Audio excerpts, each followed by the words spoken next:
With Rosh Hashanah around the corner, a lot of the hard work starts to happen in preparation for Rosh Hashanah, and some of it is the practical stuff and a lot of it is the spiritual stuff. The harder work is the spiritual side and what you're going to do to have to prepare for that. So to prepare for Rosh Hashanah, we want to back up to the month before, which is the month of Elul. And the letters, the Hebrew letters for the month of Elul, spell out an acronym of Ani Lidodi Vidodi Li. I am my beloved and my beloved is for me. And this comes from Song of Songs. And I think it's really meaningful that that's the acronym of the month before Rosh Hashanah because it's describing our relationship with God. And it's a very loving relationship. It's a very intimate relationship. It's a very personal relationship. We need to remember all of that because that's the safe place that we have to find ourselves in spiritually in order to do the hard work. Because it is hard work, and we have to be brutally honest with ourselves to make it meaningful. Otherwise, we're just going through motions, and then we complain that the holidays don't mean anything to us because, you know, it's all about just going through the motions, but that's our choice. So here's my suggestion for the spiritual checklist. After knowing you're in that safe place and in that wonderful place of Elul, take your phone. Take your phone, your computer, wherever it is you have your contacts, your list of contacts. And next to it, have a piece of paper. And now go through your contacts one by one.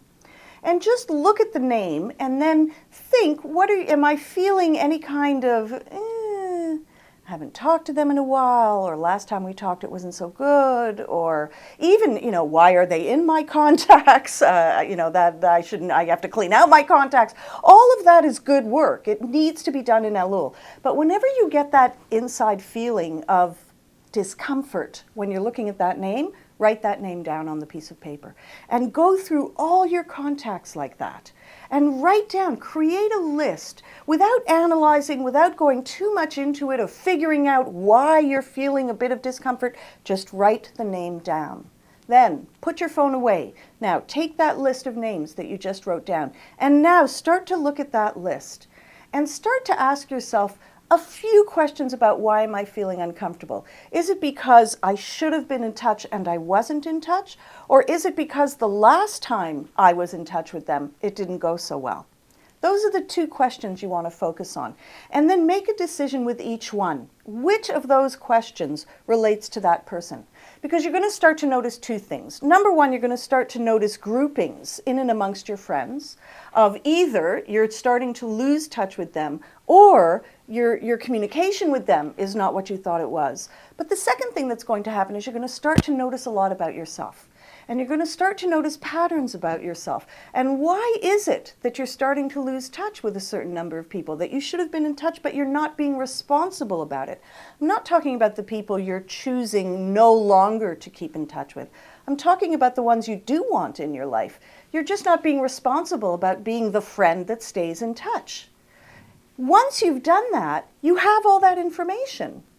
Now you're spiritually ready. Now you're able to go to that friend, call them up at this time before Rosh Hashanah, because that's when we apologize to each other for things that we've done or overlooked.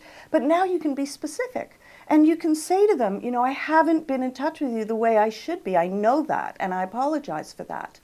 And that's a true and honest reflection of yourself that you're now able to take to Rosh Hashanah, because when you come to Rosh Hashanah with a heartfelt prayer to God saying, I've tried my best, then that's an honest statement. You really have. You've done some work. You didn't just issue a blanket, gee, I'm sorry, or send out an email to everyone you've ever known saying, I'm really sorry if I've done anything to offend you, or left a group voicemail that goes out to all your contacts saying, hi, it's Rachel. I'm really sorry if I've offended you. Have a great Rosh Hashanah. That's not what we mean when we say to really prepare yourself spiritually. It's not what we mean when we talk about tshuva, when we talk about repentance. That's not it. That's politeness. We don't want to enter Rosh Hashanah being polite.